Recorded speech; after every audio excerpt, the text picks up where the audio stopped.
10મા ધોરણ સુધી બાયોલોજીના અને સાયન્સના ઘણા બધા પ્રેક્ટિકલ જોયા હશે, સમજ્યા પણ હશે. ઘણા બધા પ્રેક્ટિકલ એવા પણ હશે કે જે તમે પ્રયોગશાળાની અંદર જઈને કર્યા હશે. જ્યારે તમે લોકો સાયન્સ ભણો છો તો ઘણી બધી વસ્તુ છે એ તમારે સૈદ્ધાંતિક રીતે સમજવાની હોય અને ઘણી બધી વસ્તુ એવી છે કે જે તમારે પ્રયોગ કરીને સાબિત કરવાની હોય છે. કોઈ એમ કહે છે કે કોષ આવો છે, કોષનો આકાર આવો છે, પેશી આવી છે, તો એ વસ્તુને જ્યારે તમે માઇક્રોસ્કોપની અંદર એટલે કે સૂક્ષ્મદર્શક યંત્રમાં જુઓ છો ત્યારે એ વસ્તુને સાચી માનો છો. તો વિજ્ઞાનની એવી શાખા કે જેની અંદર તમારે લોકોને પ્રેક્ટિકલથી કરવાની હોય છે. તો એવા જ બાયોલોજી પ્રેક્ટિકલ લેબમાં તમારું સ્વાગત છે. આજનો 11મા ધોરણનો તમારો જે પહેલો પ્રેક્ટિકલ છે તે છે સંયુક્ત સૂક્ષ્મદર્શકના વિવિધ ભાગોનો અભ્યાસ કરવો. હવે જ્યારે સૂક્ષ્મદર્શક યંત્ર આવે છે તો નામ સાથે જ એ વસ્તુ છુપાયેલી છે કે સૂક્ષ્મનો મતલબ જ થાય છે ઘણું બધું નાનું. જે વસ્તુ આપણે રોજિંદા જીવનમાં નરી આંખે નથી જોઈ શકતા, કે એવા કોઈ પદાર્થ છે, એવી કોઈ વસ્તુ છે કે એવા જે પણ સજીવ છે જેની વાત આપણે કરીએ છીએ, જેના વિશે આપણે ભણીએ છીએ, પણ તેને આપણે નરી આંખે જોઈ શકતા નથી. તો જે નરી આંખે નથી જોઈ શકતા તેનો અભ્યાસ કરવા માટે જે સાધનનો ઉપયોગ થાય છે તે છે માઇક્રોસ્કોપ એટલે કે સૂક્ષ્મદર્શક યંત્ર.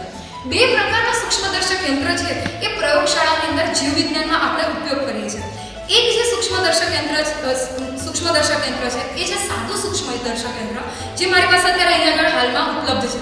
અને બીજું જે છે એ થોડુંક એના કરતાં એડવાન્સ છે, ટેકનોલોજી સાથે વિકસાવેલું છે, અને તે છે સંયુક્ત માઇક્રોસ્કોપ એટલે કે સંયુક્ત સૂક્ષ્મદર્શક યંત્ર. આ બંનેના વિવિધ ભાગોનો અભ્યાસ આજે આપણે અહીંયા આગળ કરવાનો છે, જે તમારો પહેલો પ્રેક્ટિકલ છે. જ્યારે પણ તમે જીવ વિજ્ઞાનની પ્રયોગશાળામાં દાખલ થાઓ, બાયોલોજીને લગતા કોઈ પણ પ્રેક્ટિકલ જ્યારે તમારે કરવાના હોય ત્યારે આ સાધનનો સૌથી વધારે ઉપયોગ કરવામાં આવે છે. અને એટલા જ માટે તમારે સૂક્ષ્મદર્શક યંત્ર છે એને સમજવું ખૂબ જરૂરી છે. તો ચલો આપણે પહેલા સૂક્ષ્મદર્શક યંત્રના વિવિધ ભાગોને સમજીએ અને એની પહેલા સૂક્ષ્મદર્શક યંત્ર કયા સિદ્ધાંત ઉપર કાર્ય કરે છે તેને જોઈએ. તો જ્યારે પણ વિજ્ઞાનની વાત આવે તો સિદ્ધાંત છે એ પહેલા કે એવો કયો સિદ્ધાંત છે જેનો ઉપયોગ કરી અને આ સાધન બનાવવામાં આવ્યું છે. તો સૂક્ષ્મદર્શક યંત્રની વાત કરીએ તો ઘણા બધા બહિર્ગોળ લેન્સ છે તેનો ઉપયોગ નાનામાં નાની વસ્તુને મોટી જોવા માટે કરવામાં આવે છે. હવે અંતર્ગોળ લેન્સ અને બહિર્ગોળ લેન્સને તો તમે 10મા ધોરણમાં ઊંડાણપૂર્વક સમજીને આવો છો કે કોઈ પણ નાની વસ્તુ છે એને મોટી જોવા માટે આપણે બહિર્ગોળ લેન્સનો ઉપયોગ કરીએ છીએ. તો બસ એ જ સિદ્ધાંત છે જેને આપણે સૂક્ષ્મદર્શક યંત્રમાં જોવાનું છે કે જે નરી આંખે નથી જોઈ શકતી. આપણી આંખ વધુમાં વધુ 0.1 મિલીમીટર જેટલું જોઈ શકે. હવે એનાથી નાની વસ્તુને જોવા માટે ઘણા બધા બહિર્ગોળ લેન્સને આમાં ભેગા કરી અને નાની વસ્તુને મોટી જોવા માટે સંયુક્ત સૂક્ષ્મદર્શક અને સાદા સૂક્ષ્મદર્શક યંત્રનો ઉપયોગ કરવામાં આવે છે. હવે એક પછી એક આપણે એના ભાગો વિશે સમજીએ તો સૌથી પહેલા જે સાદું માઇક્રોસ્કોપ છે, સાદું સૂક્ષ્મદર્શક યંત્ર છે તેનો અભ્યાસ કરીએ તો આની અંદર વિવિધ ભાગો તમે જોઈ શકો છો.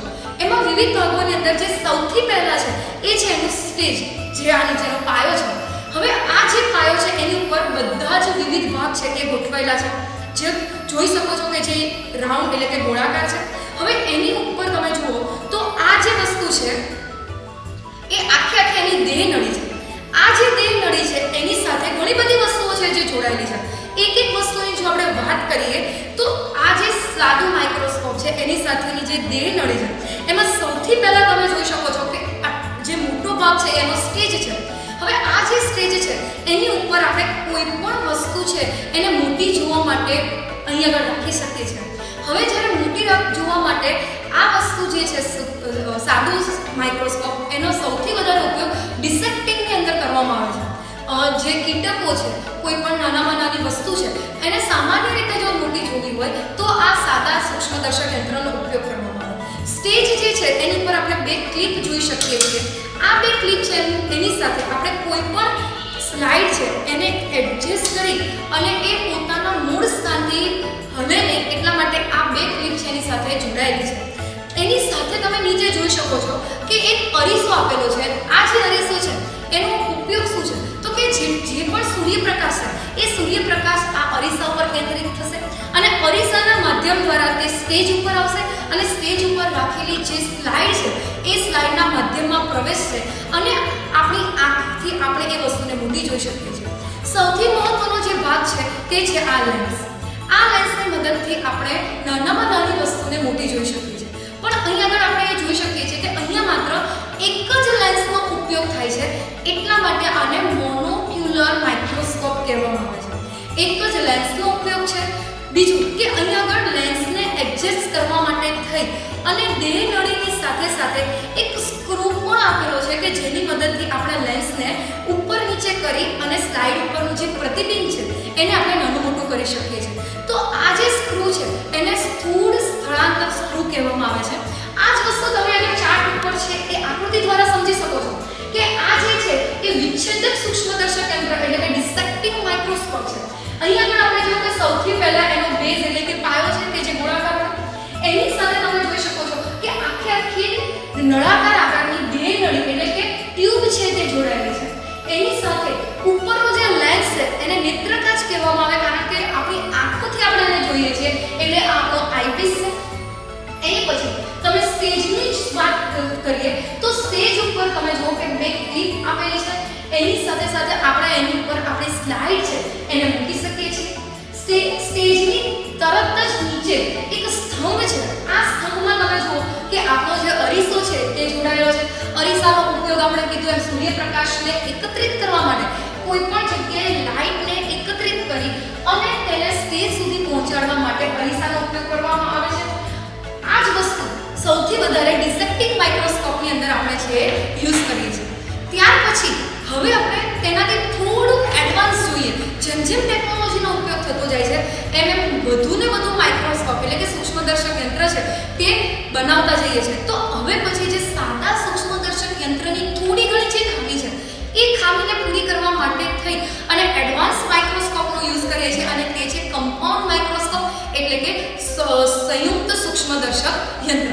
હવે આ જે સંયુક્ત સૂક્ષ્મદર્શક યંત્ર છે તેના વિવિધ ભાગોનો જો અભ્યાસ કરીએ તો સેમ તમે જે સાદા માઇક્રોસ્કોપની અંદર જોયું તેવી જ રીતે અહીં આગળ પણ શરૂઆતમાં તમે જોઈ શકો છો કે નીચેનો જે યુ આકારનો ભાગ છે આ યુ આકારનો ભાગ છે એને આપણે પાયો કહીએ છીએ.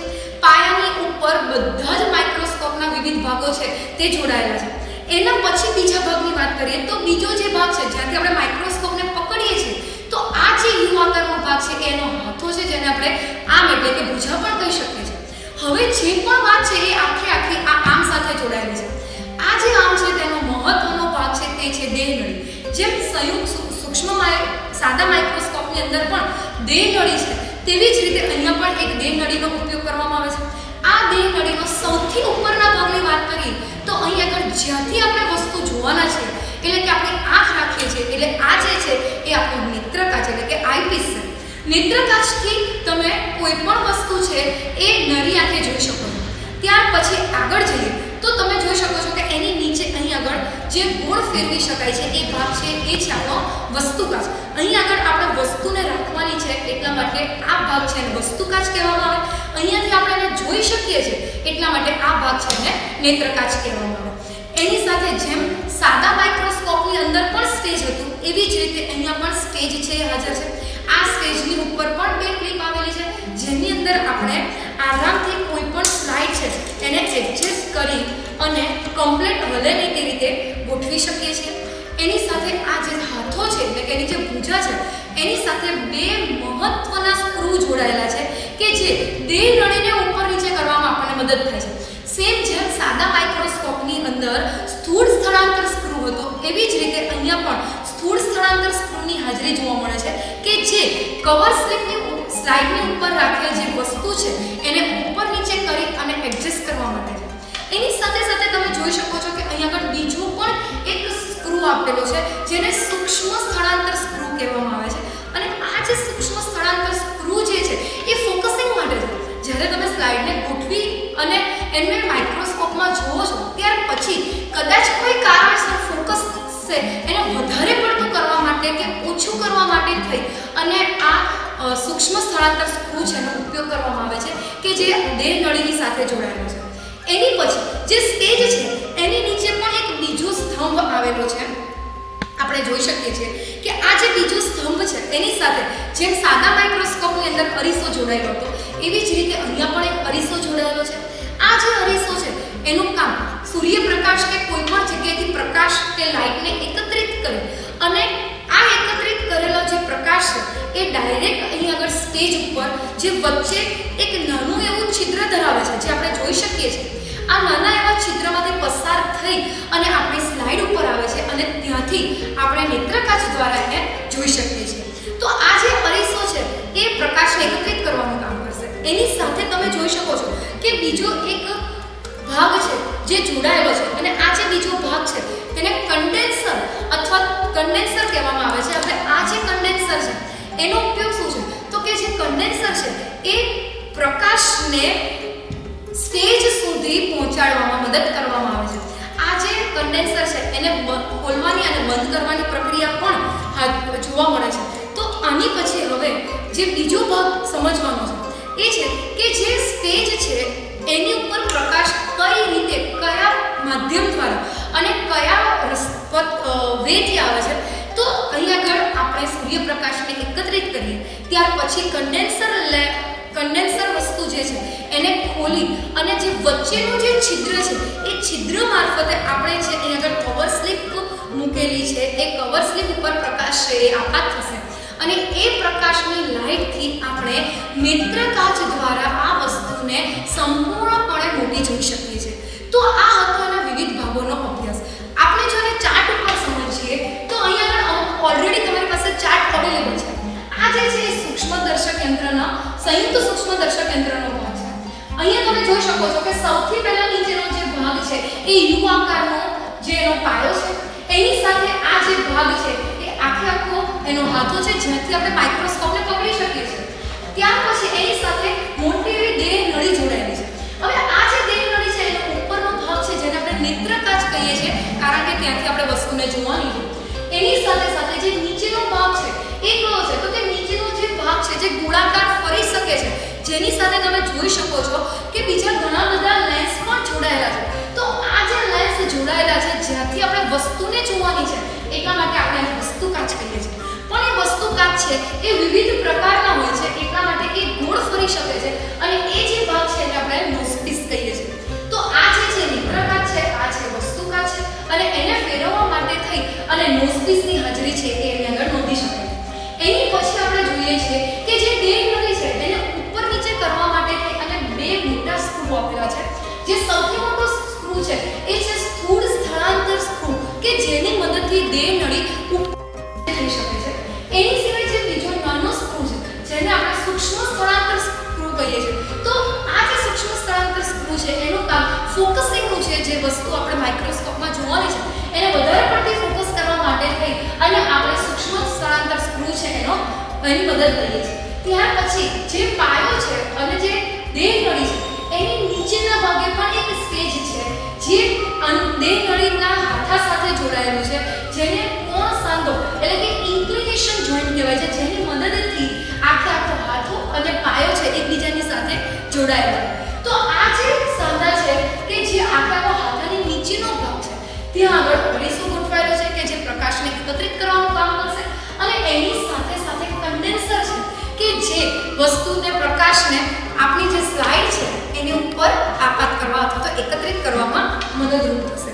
હવે પછી આપણે એ જોઈએ છીએ કે જે આપણો નેત્રકાચ છે એ નેત્રકાચની ઉપર એક વસ્તુ લખેલી છે. તમે જોઈ શકો છો કે આ જે નેત્રકાચ છે એની પર 10x એવું લખેલું છે અને જે આપણે અહીં આગળ વસ્તુકાચ છે જે આપણો નોઝપીસ છે એની સાથે ઓલરેડી તમે જોઈ શકો છો કે બે લેન્સ છે એ જોડાયેલા છે.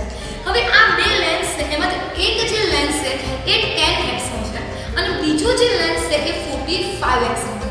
હવે જ્યારે અહીં આગળ વસ્તુ કેટલા ઘણી આપણે મોટી જોઈ શકીએ છીએ માઇક્રોસ્કોપમાં એ જોવા માટે થઈ અને જે નેત્રકાચના લેન્સની લંબાઈ છે અને જે નોઝપીસ એટલે કે જે વસ્તુકાચ છે આ બંનેનો ગુણાકાર કરતા આપણને જે આ નંબર મળે છે એટલા ઘણી મોટી વસ્તુ છે એ આપણે માઇક્રોસ્કોપમાં જોઈ શકીએ છીએ.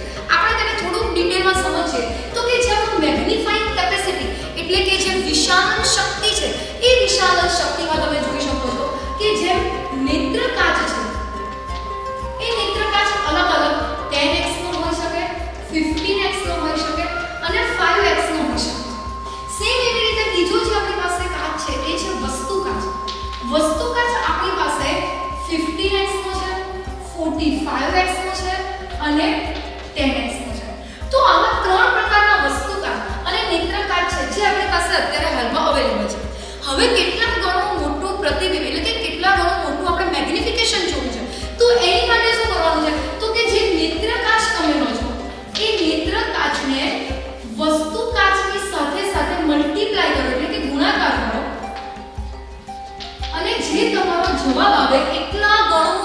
પ્રતિબિંબ આપણે માઇક્રોસ્કોપમાં જોઈ શકીએ.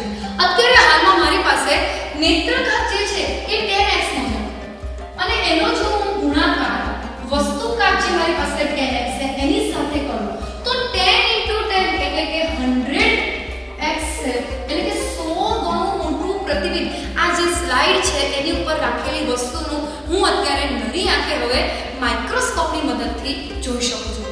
તો વિદ્યાર્થી મિત્રો, અહીં આગળ એ વસ્તુ ખાસ જોવા જેવી છે કે તમે જોઈ શકો છો કે અહીં આગળ જે સાદું માઇક્રોસ્કોપ છે એની મેગ્નિફાઇંગ કેપેસિટી એટલે કે જે વિશાલન શક્તિ છે એ ખૂબ જ ઓછી છે અને આ ખામીને દૂર કરવા માટે થઈને જ અહીં આગળ 100x એટલે કે આટલા બધા અલગ અલગ પ્રકારના નેત્રકાચ અને વસ્તુકાચ આપેલા છે કે જે અનેક ગણું મોટું પ્રતિબિંબ આપણને બતાવી શકે છે. તો આ બંને આની જે ખામી છે એ અહીં આગળ પૂરી થતી તમને જોવા મળે છે. આ રીતે માઇક્રોસ્કોપનો અભ્યાસ છે એ આપણે કરવામાં આવે છે. હવે જ્યારે તમે લોકો પરીક્ષામાં કોઈ જગ્યાએ જાઓ છો તો તમને લોકોને વસ્તુકાચ અને નેત્રકાચ ઉપરથી પૂછે છે કે કેટલા ગણી મોટી વસ્તુ તમે જોઈ શકો છો, તો તમારે નેત્રકાચ અને વસ્તુકાચની સાથે ગુણાકાર કરો, મલ્ટીપ્લાય કરો અને જે આન્સર આવે એ તમારો મેગ્નિફાઇંગ કેપેસિટી છે. અહીં આગળ મારી પાસે બીજા 15x પણ હાજર છે. એની સાથે સાથે પોઇન્ટર સાથેનો લેન્સ પણ હાજર છે. નેત્રકાચ પોઇન્ટર સાથે પણ છે. આ પોઇન્ટર જે નેત્રકાચ છે એનો યુઝ કઈ રીતે થશે તો કે તમે જ્યારે માઇક્રોસ્કોપની અંદર આ લેન્સની મદદથી જુઓ છો તો અહીંયા ઓલરેડી તમને પોઇન્ટર આપેલું છે. તો તમારે જે વસ્તુને ચોક્કસ જોવી છે, માઇક્રોસ્કોપમાં તમે કોષ લીધો છે તો કોષની આજુબાજુની વસ્તુ સિવાય તમારે જે વસ્તુને બતાવી છે તો પોઇન્ટ કરવા માટે થઈ અને આ પોઇન્ટર લેન્સનો ઉપયોગ કરવામાં આવે છે. એની સાથે સાથે તમે જોઈ શકો છો કે જે અહીં આગળ 45 10x છે, નેત્રકાચ 15x નો છે, એવી જ રીતે મારી પાસે આગળ 100x નો નેત્રકાચ પણ ઉપલબ્ધ છે. આ જે 100x નો નેત્રકાચ છે એની વિશિષ્ટતા એ છે કે આને ઓઇલ ઇમર્શન કહેવામાં આવે છે. જ્યારે પણ તમે આનો ઉપયોગ કરી અને માઇક્રોસ્કોપમાં જુઓ છો તો તમારે લોકોને ઓઇલ એટલે કે તેલનો ઉપયોગ કરવામાં આવે છે. જો તમે ઓઇલનો યુઝ કરશો તો જ તમને આનું પરિણામ જોવા મળશે, નહીતર તમને એનું પરિણામ જોવા મળશે નહીં. એની સાથે સાથે મારી સાથે જે બીજો લેન્સ છે એ છે ઓક્યુમ્યુલેટર લેન્સ. આ લેન્સની મદદથી જો કોઈ કોષ છે એની પેશી છે એ પેશીનો ઊંડાણપૂર્વક તમારે જો અભ્યાસ કરવો હોય અને એની સાઇઝ માપવી હોય કે જે મેં કોષ જોયો છે એ કેટલી સાઇઝનો છે તો એની માટે આ ઓક્યુમ્યુલેટર લેન્સ છે એનો ઉપયોગ કરવામાં આવે છે. હવે વાત થઈ કે આ વિવિધ ભાગો આપણે સમજી લીધા, એનો ઉપયોગ સમજી લીધો, પણ આ વસ્તુ છે એને સાચવવાની કઈ રીતે છે, એનો ઉપયોગ કઈ રીતે કરવાનો છે એની થોડી ઘણી વાત કરીએ તો માઇક્રોસ્કોપને હંમેશા હાથાથી ઉંચક્યા પછી આ રીતે એના નીચેનો જે પાયો છે એ રીતે એને સીધું જ રાખવામાં આવે. જો તમે માઇક્રોસ્કોપને આડું ઊભું કરશો તો ઉપરનો જે નેત્રકાચ છે એ નેત્રકાચ આ રીતે ખુલ્લો હોય તો એ પડી અને તૂટી જવાની શક્યતા સૌથી વધારે રહે છે. ત્યાર પછી તમે જ્યારે માઇક્રોસ્કોપનો ઉપયોગ કરી લો છો ત્યાર પછી એને કમ્પ્લીટલી ટિશ્યુ પેપરની મદદથી સાફ કરીને જ પોતાની જગ્યાએ મૂકવાનું રાખો. નહીંતર ક્યારેક શું થાય છે કે આ જે વસ્તુકાચથી તમે સ્લાઇડને જુઓ છો અને બે નળીથી ઉપર નીચે કરો છો તો જો એ સ્લાઇડ અડી જશે કાં તો એ તૂટી જવાની શક્યતા રહે છે. તો આવી ઘણી બધી નાની નાની ચોકસાઈપૂર્વકની કાળજી છે એ આ યંત્રને જ્યારે વાપરો છો ત્યારે કરવામાં આવે છે. આ યંત્રની અંદર જ્યારે આપણે જોઈએ છીએ તો તમે જુઓ છો એક આંખ બંધ કરીને જોવામાં આવે છે, એક જ આંખનો ઉપયોગ કરવામાં આવે છે. એટલા માટે આને મોનોક્યુલર માઇક્રોસ્કોપ કહેવામાં આવે છે. ઘણા બધા આની પછીના પણ એડવાન્સ્ડ માઇક્રોસ્કોપ છે જેને આપણે બાયનોક્યુલર કહીએ છીએ, જ્યાં આપણે એકની બદલે બે નળી અને બે નેત્રકાચનો એક સાથે ઉપયોગ કરી શકીએ છીએ. એટલા માટે એને બાયનોક્યુલર, બે નેત્રકાચની હાજરી છે બંને આંખે જોઈ શકીએ છીએ, એટલા માટે એને બાયનોક્યુલર માઇક્રોસ્કોપ પણ કહેવામાં આવે. અને એની સાથે સાથે અત્યારે ટેકનોલોજીનો એટલો બધો ઉપયોગ થવા માંડ્યો છે કે આની સાથે સાથે અત્યારે કેટલા બધા સ્ટીરિયો માઇક્રોસ્કોપ છે, આવા ઘણા બધા માઇક્રોસ્કોપનો ઉપયોગ છે એ થતો આવે છે. તો આ આપણો પહેલો પ્રેક્ટિકલ હતો કે સૂક્ષ્મદર્શક યંત્રના વિવિધ ભાગોનો અભ્યાસ કરવાનો.